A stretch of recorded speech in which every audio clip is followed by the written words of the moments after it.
Atlas Fallen is an action role-playing game that was developed by Deck 13 Interactive. These are the same developers who have created Souls-like games that include Lords of the Fallen, the original one, not the reboot, the Surge 1 and 2, all of which reviewed from below average to average Metacritic scores, with the Surge 2 having the highest Metacritic average among those three games. And that's pretty much where the similarities end between Atlas Fallen and Deck 13's last couple of games. Atlas Fallen goes with a more open world approach, whereas Deck 13's last couple of developments have been more structured in their level design with clever shortcut and intricate pathways as we often see in the Souls-like genre.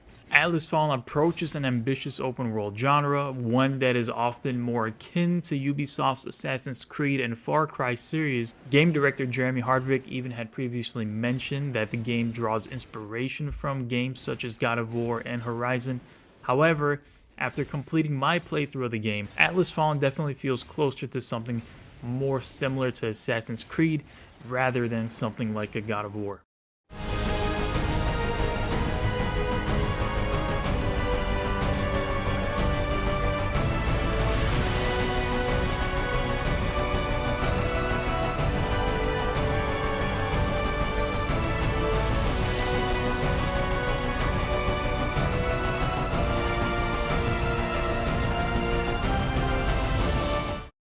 At its core, the story of Atlas Fallen is based on a resource known as Essence. However, the resource itself is not deemed to be for humans, but rather instead for a powerful god named Thelos. In fact, Thelos demands it. This in turn leads to humans working under Thelos becoming nothing more than Essence farmers. However, that is until a soul hero sets the stage for rebellion, which leads to death and destruction, and eventually wraiths being sent into the world by Thelos as retribution for such rebellion. With that, your character becomes an integral piece of the story, being one of the few people who are able to wield the power of the Gauntlet. Now, 2023 was strangely the year of Gauntlet games. Specifically, we know of Forspoken, who also had their own Gauntlet, and people found very annoying. But this Gauntlet is no ordinary Gauntlet. It speaks the same way to you like it does in Forspoken. However, this particular gauntlet holds the power of a god named Nile, who is imprisoned by Thelos after a bitter war between good and evil was fought, and evil ended up prevailing. That's about as much as I'll say about the plot, just so that I don't spoil it for any potential people who want to play the game. Overall, though, I'll get more into my feelings about the story later on, without providing any spoilers. So moving on to the gameplay overview of Atlas Fallen, with the power of a god within that gauntlet, this in turn allows you to wield a wide array of powers, otherwise known as Essence Stones. These Essence Stones allow you to equip active and passive abilities that range from increasing your power, survivability, to stunning an enemy. There are a variety of different powers that you can combine. The gameplay loop of Atlas Fallen is one you're probably very familiar with. Within the open world, there are different activities to complete. These include destroying Thelos structures, completing timed platforming challenges, and even defeating wraiths around a guarded chest, among other activities.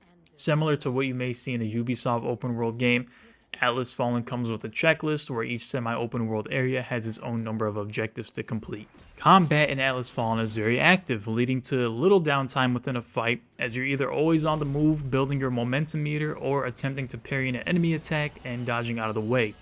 Momentum is the name of the game in Atlas Fallen, as the more you build in combat, the stronger you become. It's an interesting mechanic that builds on the balancing act of risking your momentum meter and continuously building it, becoming stronger and stronger without getting it drained, or using the abilities you've gained so far so you can defeat an enemy. I'll go more into detail on how the momentum meter works in my combat section of the review, but for now, that's a quick overview of how it goes. On the surface level, it seems like there's quite a lot going on with Atlas Fallen. You have an open world to play in, you have a lot of objectives to complete, but unfortunately, as you peel back some of the layers in Atlas Fallen, it starts getting a little bit ugly. I'll get into that in the next section of my review, where I go a bit more detailed in the overworld and open world as well. While Atlas Fallen is definitely ambitious in its scope and should be acknowledged for being so, AA developers don't often pursue such ambitious games. However, it still tends to tumble in some areas. First and foremost, and this is a particular sore point for me, is the voice acting. The characters underdeliver many lines. leading to awkward cutscenes and really unenthusiastic dialogue. While voice acting is not the most important part of the game, there are definitely way more important things. Bad voice acting does take a bit away from the experience, and I wish this was an area that the game did better in, as it would have helped the story and the world be more believable. Let's talk about how progression works in Atlas Fallen. Progression is based on power level, which is tied to your armor. As you upgrade your armor, you gain additional power level. In Atlas Fallen, you start with a little power, but as you defeat enemies, specifically more elite enemies, they drop something called Essence Stones, which are either going to be in the form of passive or active abilities. Aside from defeating enemies, these powers can be obtained from completing main missions, side quests, and even from chests scattered around the world. These powers are the basis of Atlas Fallen and are what you create your build from, go on to experiment with until you find a combination to your liking. Let's get a little bit deeper into the passive powers. Some powers did stand out to me more than others, such as one that has a chance to stun your enemies while attacking them, or a tornado of daggers that spins around you once you hit a specific part of your momentum meter. Overall, however, I didn't find that there was enough difference between the types of passive essence stones to really see a measurable difference. While some did activate cooler abilities passively as you build your momentum meter, there just wasn't too big of a damage difference that I saw when using one stone over the other, so the effects of these passive stones felt a little bit mitigated. These passive essence stones can also be upgraded. For example, there is one stone that increases your damage as your momentum meter builds. And as you upgrade this essence stone with materials and resources used from the open world, the game tells you that it now does more damage. However, there's no real way to tell just how much more damage that your passive now does. There is no measurable number to see the effects of just how much more damage you're doing, and I think that takes a bit of away from seeing the impact, and it would have been nice to see a visual cue of just how much more power, how much more damage these stones are contributing to your build as you level them up. Moving on to active stones, which are also a very crucial part of your loadout, as these stones give you a variety of active abilities, from throwing hammers, summoning tornadoes, blinking to an enemy, among many others. These stones can also be upgraded from resources gathered, but once again, there isn't any measurable way to see just how much something has increased in its power. In Atlas Fallen, there aren't any form of skill trees to build through. There are perks that add to your build, where some of the perks can be upgraded to a third and final level, but all your combinations will be through essence stones, armor, and perks to combine into some loadout that you enjoy using. Let's talk a bit more about gameplay. Atlas Fallen's gameplay is based on a mechanic known as momentum. As your momentum meter builds, your passive and active abilities activate. The higher momentum you build, the higher tiers of active and passive powers activate as well. Eventually, getting to the third tier is when you're at your strongest. Another important mechanic is the shatter mechanic, which becomes available once you reach the second tier of your momentum meter. The shatter mechanic allows you to break armor pieces off of enemies, where special items may drop off the enemy when doing so. Filling your momentum meter up completely leads to a very devastating attack. And that pretty much sums up the balancing act that is Atlas Fallen's gameplay. Either you want to continue to build your momentum meter to the point where you're able to unleash one of these very devastating attacks, or you might want to use your shatter attack earlier when your momentum meter is only at tier 2 because combat is getting tougher and you feel like you may end up losing the battle. There are different ways to build your momentum meter. You can even have passive stones that once combat starts, your momentum meter bumps up a little bit, or you can have one where your momentum meter increases at a faster rate at the detriment of your cooldowns taking longer. So there's a bit of trade-off depending on how you want to make your build, and a lot of it is related to the momentum meter because it plays such a crucial part in Atlas Fallen. But once again, I think it's a nice mechanic and one that you pay quite a lot of attention to in combat, especially when you're in those tough fights against bosses. Diving a bit more into combat, there is both ground and aerial combat. Often enemy groups include enemies both ranged and melee. Combat in Atlas Fallen is less of a Souls-like dance of attack and waiting to be attacked. In Atlas Fallen, you aren't punished for playing overly aggressive, and combat tends to be quite hectic, with multiple enemies on screen, projectiles being thrown at you, and a ton of indicators going off at times that it gets very, very hard to keep track of. Parrying in Atlas Fallen, or otherwise known as blocking the red attacks, is a crucial aspect. For smaller enemies, parrying them once during a red indicated attack leads them to becoming crystallized, or in other words, stunned. Likewise, the same applies for elite enemies, but this only happens after 3 successful parries. And speaking of enemies, I found there to be a severe lack of enemy variety. In the open world, you'll run into the same 3 or 4 enemy types time and time again. By the end of the game, you'll have seen normal enemies, elite enemies, and even the rare colossal enemies quite a few times. I think that's one area Atlas Fallen could have definitely done better. When you have a completely original world, you have a lot to work with, and I think they could have probably went a lot more wild with some of these wraiths that they created.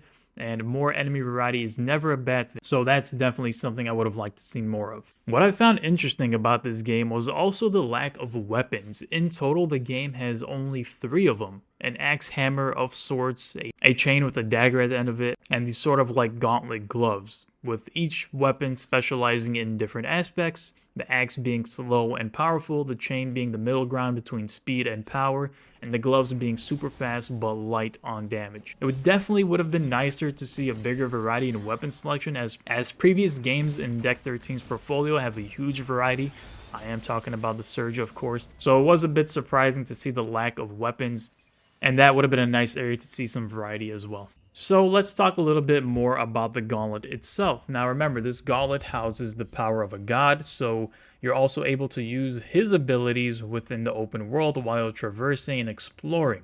The way that you upgrade this gauntlet is done through short missions that are part of the main story. In order to advance the story, you do get hit with some roadblocks, which ask you to go back and pick up different pieces of the gauntlet to forge these powers and upgrade these powers as well. However, I found these missions to be incredibly annoying. There's a lot of backtracking, there's a lot of searching, and the waypoint system and using the senses almost like your Witcher senses aren't very helpful either. Sometimes the gauntlet piece will be under the map from where you're staying and you got to go around and find it. Other times it's way up high, and overall it's just hard to navigate to find these pieces. I found these missions to go and collect the gauntlet pieces to be incredibly annoying.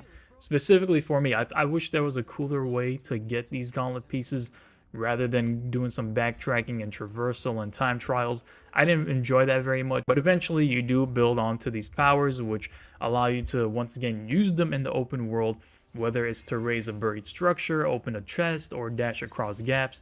Outside of that, these powers don't have any utility in combat other than just being meant for the overworld. Speaking of the overworld, let's talk about it a little bit.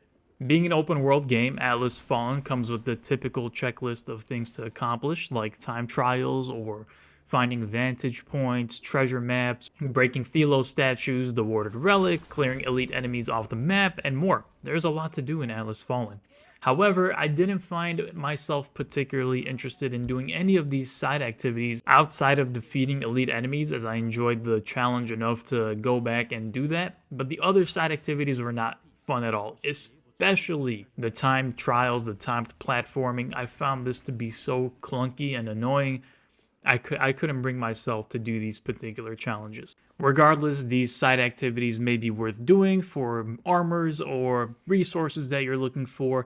Me, in my case, I didn't go back and do many of them, like I said, outside of the combat challenges, mostly because I was at or above enemy level throughout my whole playthrough, and I was there just playing casually. I didn't have to go back and grind at all, so the game progresses you at a steady pace. If you're willing to do these side activities, you'll have the upper hand, but there's definitely no requirement to do so. And on that topic of leveling and the enemies leveling as well, as the story progresses, the enemies get stronger and scale with you as you level up. So if you're not into level scaling, this might be a turn off for you. But I didn't mind it much in a game like this. I was always happy to be presented with some type of challenge. And on that note, it should be mentioned that the game can be played at 3 different difficulty levels, that being easy, medium, which is what I played the game at, and hard, which is probably a completely different experience that might have you go back and do a lot of side activities in order to stand a chance at defeating a lot of these enemies. Graphically speaking, the game doesn't really wow you much at all. In fact, it looks a little bit washed on the PS5. I don't know if it's just playing at a lower resolution because it's an Unreal Engine 5 game. Speaking of Unreal Engine 5 game, they haven't had the greatest track record on this console generation just yet. The only other Unreal Engine 5 game I played was Immortals of Avium, and that in itself had some bad performance at launch, and overall, I did feel a lot of frame drops during my playthrough, a lot of stuttering. especially in the open world. For some reason, as soon as you start sand sliding, the game stutters a little bit. And in addition to that, in combat, when things get busy, you'll see some frame drops here and there, some stuttering, and a lot of times there's quite a bit happening on screen during combat. There's a lot of indicators, a lot of explosions, so it does definitely affect performance. And from what I've seen, I haven't seen many patches come out for this game that address performance, and it looks like this is going to be the state of the game going forward. So if you're interested in buying the game, just be aware that there are performance issues on, at least on the PS5 from my experience. Without spoiling anything, the story of Atlas Fallen did not grip me whatsoever. While there are pieces of lore scattered throughout the world in the form of journal pages, I did not find it very interesting, and the bad to mediocre voice acting contributed to my disinterest. And alongside the main missions that failed to capture my attention, this game does feature some side activities and side quests, none of which were interesting whatsoever. These side quests are very short, offer a little story, and often take less than 10 minutes to complete. The only reason I would suspect someone to do these side quests would be to get the resources or the rewards that they offer, or maybe you're just really interested in some of these side quests. But outside of that, I just didn't find any value in these side quests. To add to that, Atlas Fallen is a short game. The main story is also pretty short.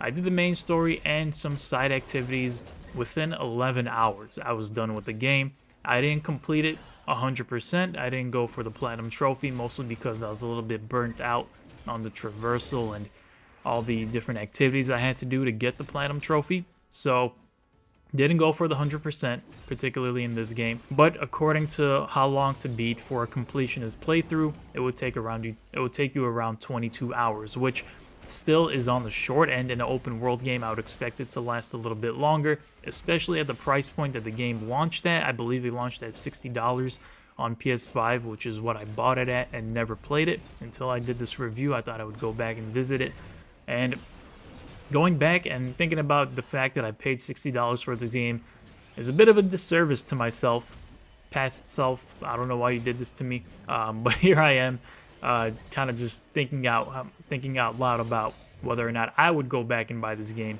at a full price, and the answer is definitely not. In the end, it's clear that Atlas Fallen does not have the polish that a AAA game would have, and that's not even saying that AAA games have polish these days. We've seen a lot of AAA games come out and be buggy and terrible performance-wise. I'm looking at you, Star Wars. But there's other games that have failed to really be polished, and Atlas Fallen is one of them. Despite it being a AA game, that doesn't excuse it for performance issue and the bugginess that I encountered. And there are areas in the game where enemies would glitch through walls and end up stuck, making them impossible to hit. There are other times where you may venture somewhere that you get stuck in, soft-locking your game. And I had a particular instance where enemies would just not attack me, and this blocked me from progressing, leading me to have to restart the game from an earlier save.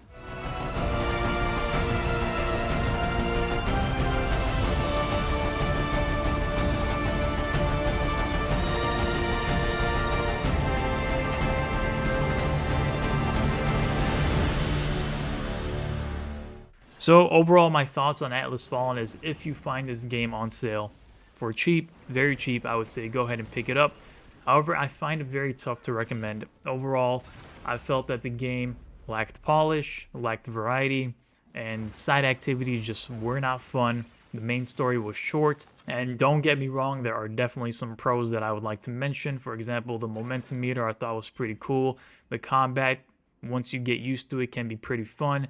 But outside of the combat, outside of the momentum meter and some of the abilities you can equip, there really isn't much for me or potentially for you in Atlas Fallen if you're looking for an open world game that is something closer to Assassin's Creed, or something that will get you playing for a long time. So in the end, I played Atlas Fallen and I didn't like it. Thank you guys for watching this video. If you would like to see more reviews from me, go ahead and hit that subscribe button, hit the like button on this video as well.